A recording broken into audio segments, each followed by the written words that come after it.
The day after the funeral, my daughter stood in the doorway of my own home, her arms crossed, her voice sharp as glass.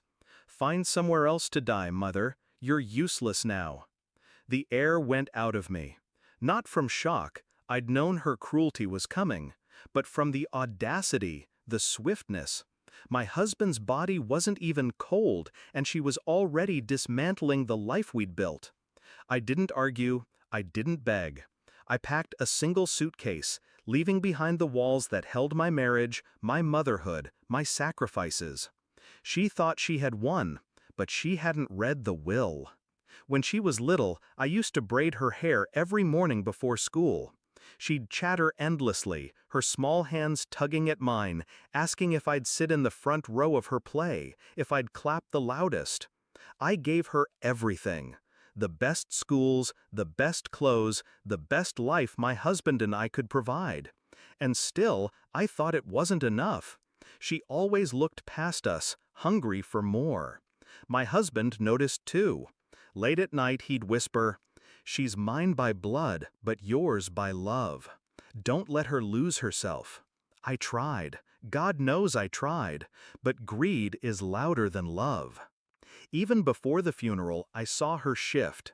The fake tears, the way she clung to the lawyer, asking about accounts before condolences. The impatience in her tone when she thought no one was listening.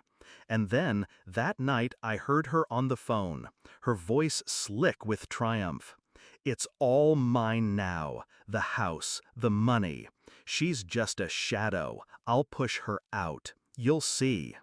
That was the first time I realized my daughter wasn't mourning her father, she was celebrating her inheritance.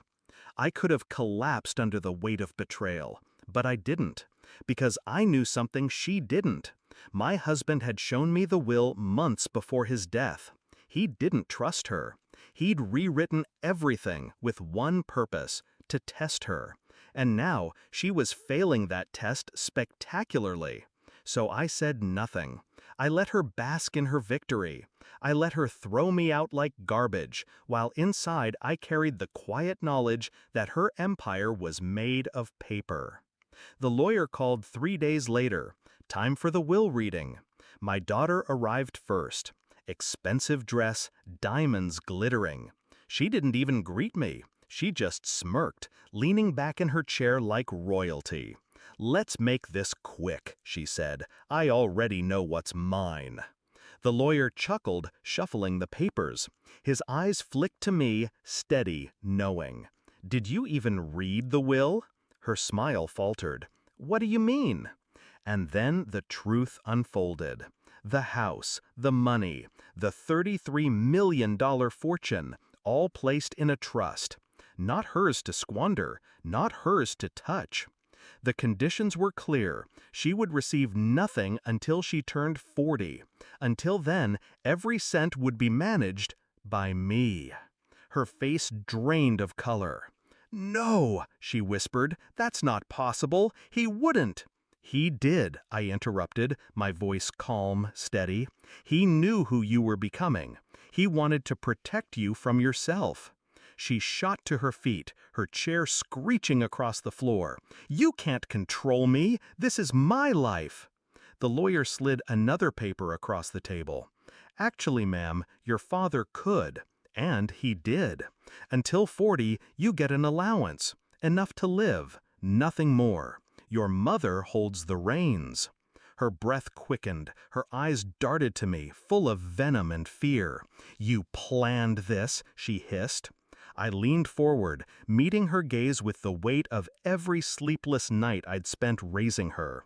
"No, you did. The moment you showed the world exactly who you are." For the first time, she looked small, powerless. I walked out of that room with the lawyer's words echoing in my daughter's silence. She had kicked me out of my home, certain she was untouchable. But the truth was simple. She owned nothing, controlled nothing. And the house she stole from me? It was mine to decide whether she lived in it or not. I didn't celebrate. I didn't gloat. I just breathed, deeply, for the first time since the funeral. Because revenge wasn't about humiliating her. It was about restoring balance, protecting what my husband and I built, ensuring she could never use us as stepping stones again. And when I returned to that house, suitcase still packed, I unlocked the door with my own key. She was gone, just a memory. The home was quiet, peaceful, mine. And as I stood in the center of the living room, I whispered to the silence, "You wanted me gone, but it's you who lost everything."